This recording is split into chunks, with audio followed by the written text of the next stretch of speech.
ہمارا لہو بھی شامل ہے تعزین گلستاں میں، ہمیں بھی یاد رکھنا چمن میں جب بہار آئے۔ آج وہ دن ہے جس روز ہمارے سینے پہ دو ایسے زخم داغے گئے جنہیں ہم تا دم مرگ نہیں بھولیں گے۔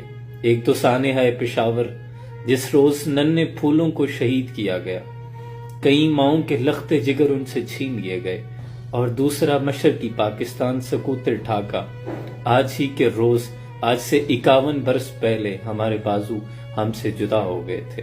بڑے شکستہ دل کے ساتھ کہنا پڑتا ہے کہ لا الہ کے دیس میں کشور حسین پر، المیاں ہی المیاں ہے پاک سرزمین پر، دور تک اندھیرے ہیں یاس کے بسیرے ہیں، گھات میں لٹیرے ہیں غاصبوں کے ڈیرے ہیں، کیسی رات چھا گئی صبح آفرین پر، المیاں ہی المیاں ہے پاک سرزمین پر۔ اہل زر کا راج ہے، جبر تخت و تاج ہے، ظلم کا سماج ہے، روگ لا علاج ہے، تشنگی ہے پیاس ہے، بھوک ہے افلاس ہے، چھت ہے نا لباس ہے، چور چور آس ہے، ہے لٹ گیا یقین مرکز یقین پر، المیاں ہی المیاں ہے پاک سرزمین پر۔ خدا کے لیے ایوانوں میں بیٹھے وہ تمام ارباب اختیار، تمام سیاست دانوں اور جتنے بھی برسر اقتدار لوگ ہیں، ان سے ہاتھ جوڑ کے گزارش ہے، خدا کے لیے اس مملکت پاکستان پہ تھوڑا رحم کھائے۔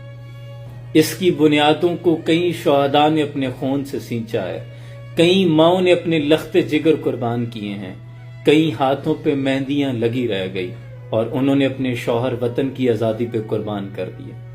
کتنے شہداؤں کے خون پہ تیرتا ہوا یہ وطن، یہ آزادی ہم تک پہنچی ہے۔ خدا کے لیے اس کی قدر کریں اور دعا کریں۔ آج پورے وطن میں یوم دعا ہے۔ جب بھی دعا کے لیے ہاتھ اٹھائیں، جب بھی قرآن کھولتے ہیں تو ان ماؤں کے صبر کے لیے دعا کریں۔ اللہ لواحقین کو صبر جمیل عطا کرے۔ اے پی ایس کے شہداء کی ماؤں کو خراج تحسین بھی پیش کرتے ہیں کہ انہوں نے بڑے کلیجے کے ساتھ اس زخم کو برداشت کیا۔ تو جب بھی دعا کے لیے ہاتھ اٹھائیں، آج ان کے لیے دعا کریں اور اس وطن عزیز کی سلامتی کے لیے دعا کریں۔ عہد حاضر گواہ رہنا، چراغ الفت جلایا ہم نے، راہ وفا کے قدم قدم پر ہمارے لہو کے چراغ جلیں گے۔